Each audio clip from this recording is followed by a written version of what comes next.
El arbitraje comercial internacional, a que suena como algo súper complejo, ¿verdad? Pues, ¿y si dijera que en el fondo es mucho más sencillo de lo que parece?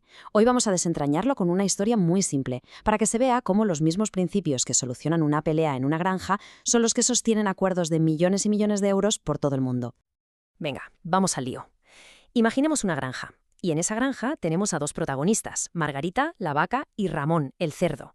Resulta que los dos quieren el mismo trozo de tierra, el mejor huerto de zanahorias. La pregunta es, ¿cómo se arregla esto sin que la granja entera se ponga patas arriba?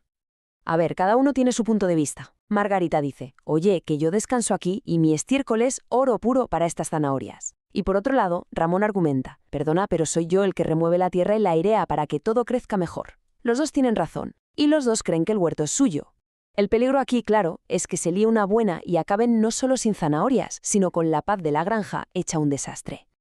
Y es aquí donde aparece la magia del arbitraje. En lugar de una pelea a lo loco, llega un tercero, alguien con un poco de cabeza, que escucha a las dos partes, y llega a una solución lógica y justa, un uso compartido.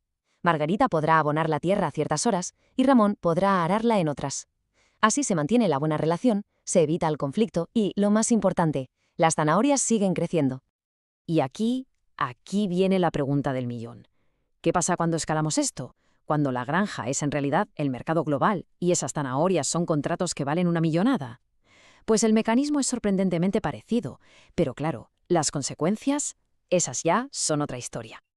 Ahora es cuando conectamos la historia de la granja con el mundo de los negocios, porque en el comercio internacional el arbitraje no es una anécdota, no, es la herramienta principal para gestionar esos contratos gigantescos y complejos que cruzan fronteras. Lo más importante de todo es entender que las empresas eligen el arbitraje de forma totalmente estratégica. Ojo, que esto no es casualidad, lo meten en sus contratos a propósito para evitar los tribunales de un país o de otro. Lo que buscan es un terreno de juego neutral, especializado y, sobre todo, predecible. Pero bueno, ¿cómo arranca esta maquinaria? ¿Qué es lo que la pone en marcha? Pues todo, absolutamente todo, empieza con un papel, con un documento que es la piedra angular de todo el sistema, el acuerdo de arbitraje. A ver, hay dos maneras de pactarlo, pero seamos sinceros. Una es la lista y la otra, bueno, es para cuando ya se está apagando un fuego. La forma inteligente y la más común de lejos es la cláusula compromisoria. Es como tener el plan de evacuación preparado antes de que suene la alarma de incendios. La otra opción, el acuerdo de sumisión, es intentar poner a todo el mundo de acuerdo sobre por dónde salir cuando el edificio ya está en llamas. Se puede intentar, claro, pero es muchísimo más difícil. Pues bien, todo este sistema se apoya en dos principios legales que son como sus superpoderes. Son los que le dan una fuerza y una resistencia que lo hacen de verdad casi indestructible frente a los ataques legales. El primer superpoder, la separabilidad. Hay que imaginar que el contrato principal es un barco enorme y la cláusula de arbitraje es su bote salvavidas. Pues bien, incluso si el barco se hunde, o sea, si el contrato se declara nulo por lo que sea, el bote salvavidas, esa cláusula, sigue a flote, perfectamente funcional e independiente. Y el segundo es el principio de competence competence. Suena a trabalenguas alemán, lo sé, pero la idea es súper sencilla. Significa que los árbitros son los que deciden sobre su propia autoridad. Si una de las partes intenta irse a un tribunal normal diciendo que estos árbitros no son competentes, son los propios árbitros los que tienen la primera palabra para decidir si lo son o no. Vale, todo esto está muy bien en la teoría, ¿verdad? Pues vamos a ver cómo se comportan estas armas secretas cuando las cosas se ponen feas de verdad, con un par de ejemplos prácticos. Primer caso. Tenemos a una empresa canadiense y una italiana que han firmado un contrato. Hay un problema, surge una disputa y la empresa italiana intenta una jugada. Escapar del arbitraje diciendo que la persona de su empresa que firmó el contrato en su día no tenía autoridad para hacerlo. La pregunta es, ¿esa táctica funciona? ¿Puede una de las partes, así como así, anular el acuerdo de arbitraje para llevar el caso a los tribunales de su propio país, donde a lo mejor juegan con ventaja? Pues va a ser que no. Gracias a ese principio con nombre raro, el competence competence, son los árbitros y no un juez en Milán los que tienen la prioridad para decidir si esa firma era válida o no. Y así el proceso de arbitraje sigue su curso y se evitan las tácticas para retrasarlo todo. Venga, segundo caso. Ahora entre una empresa japonesa y una argentina. Aquí el problema es que su contrato tiene una cláusula de arbitraje que está fatal redactada, lo que los expertos llaman una cláusula patológica.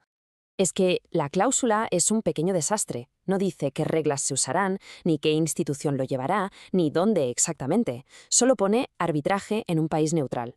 La duda ¿es esto tan vago como para que un tribunal diga, lo siento, esto no vale nada, nos vamos a juicio? Y aquí entra en juego otro de los pilares del sistema. A nivel mundial, la tendencia es interpretar estas cláusulas pro arbitraje. ¿Qué significa esto? Pues que si los tribunales ven que había una intención clara de ir a arbitraje, aunque la redacción sea un churro, van a hacer todo lo posible por salvar ese acuerdo y que siga adelante. Entonces, ¿por qué hemos estado hablando de granjas, de botes salvavidas y de cláusulas mal escritas? Pues porque todo esto no es una simple curiosidad legal, es literalmente uno de los engranajes clave que hacen que la economía global pueda funcionar. Y si hay una cifra que lo demuestra todo, es esta. Más de 170 países han firmado la Convención de Nueva York. Esto lo que crea es un consenso mundial gigantesco que garantiza que tanto los acuerdos para ir a arbitraje como sus decisiones finales se respeten en prácticamente todo el planeta. Es ni más ni menos la columna vertebral de todo el sistema. O sea, al final de lo que va todo esto es de generar confianza. El arbitraje permite que empresas de países muy diferentes, con leyes muy distintas, se fíen la una de la otra. Saben que si algo sale mal, no van a acabar perdidos en un sistema judicial extranjero y desconocido, sino en ese foro neutral que ellos mismos eligieron. Y eso gestiona el riesgo, crea estabilidad y, en definitiva, hace que el comercio mundial no se detenga. Y con esto cerramos el círculo. Volvemos al principio. Da igual si es entre una vaca y un cerdo por un huerto o entre dos multinacionales por un contrato de millones de euros. El verdadero poder está en un acuerdo bien pensado. Un acuerdo que se anticipa el conflicto no para buscarlo, sino para gestionarlo de una forma inteligente y productiva. Y esa, al final, es la base de la confianza.